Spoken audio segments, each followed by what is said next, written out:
দাম কমেছে শীতের প্রায় সব শাকসবজির। এটি কিছুটা সুখবর হলেও চাল, ডাল, তেলসহ নিত্যপণ্যের চড়া দামে এখনও নাখোশ ক্রেতারা। তবে ডিমের দাম এখনও রয়েছে নাগালের মধ্যে। সিন্ডিকেট ভেঙে গেলে মূল্যে লাগাম টানা সম্ভব বলে মনে করেন ক্রেতা ও খুচরা বিক্রেতারা। শুক্রবার রাজধানীর কারওয়ান বাজার ঘুরে বাজার পরিস্থিতি জানাচ্ছেন এইচ মেহেদী হাসান, আর ক্যামেরায় ছিলেন হেলাল। কারওয়ান বাজার কাঁচা বাজার, রাজধানীর বৃহত্তম পাইকারি বাজার। ভিড় ঠেলে ক্রেতা বিক্রেতার দর কষাকষিতে জানার চেষ্টা বাজার পরিস্থিতির। কালকে আলু বিক্রি হয়েছে আপনার একদম 60 টাকা করে, আজ আলু 50 টাকা বিক্রি হতে আছে। সিম কালকে 60 টাকা বিক্রি হতেছে, আজ সেই সিম বিক্রি হচ্ছে 50 টাকা করে। আগের থেকে একটু কমছে, কিন্তু আগে আরও একটু কমলে ভালো হতো আমাদের মধ্যবিত্তদের জন্য। কিছুর দামে মোটামুটি হাতের নাগালে, এরকমভাবে চললে তো সাধারণ মানুষ সবজিটা কিনে খাইতে পারে ভালোভাবে।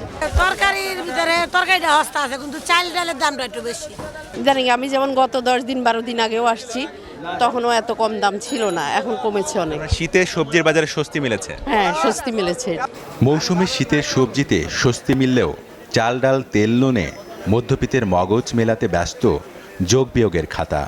আর নিম্নবিত্তের মানুষের কথা তো বলাই বাহুল্য। জীবন যেন কোনো রকম কেটে গেলেই হয়ে যায় বাঁচা। মধ্যবিত্তের বেশি সমস্যা হচ্ছে, ওরা তো কাউকে কিছু বলতে পারতেছে না। যেমন আপনার মুসুর ডাল, চিনি, পোলাও চাল, ময় মশলা, এটি গত 1 মাস আগে যেটা ছিল এখন একই দামে আছে। বলতে আগে মনে করেন যে 5,000 টাকার বাজার দিয়ে পাইতাম এক বস্তা, এখন 5,000 টাকার বাজার দিয়ে এক ব্যাগ নেওয়া লাগে। চালের দামে এখন অস্থির অবস্থা। বর্তমানে প্রতিটা চালের দাম 8 থেকে 10 টাকা করে বেশি। বছরে যেমন শেষ তেমন মাসেরও। আর তাই পকেটের পরিধি একই রকম থাকলেও তাতে টান পড়েছে সঞ্চয়ে। বেচা বিক্রিতেও বেজায় মন্দা মাছের বাজার। জানুয়ারি মাস আইছে, এখন পোলাপানের খরচ বেশি না, এই কারণে বেচা বিক্রি কম হইতেছে। আর মাসের শেষ তো লেগে মাছের না বেচে কিনে নেই, বাজারে কোনো কাস্টমার নেই। মানে এই রুই মাছ বেশি আপনার আগে বেচতাম 400, 350।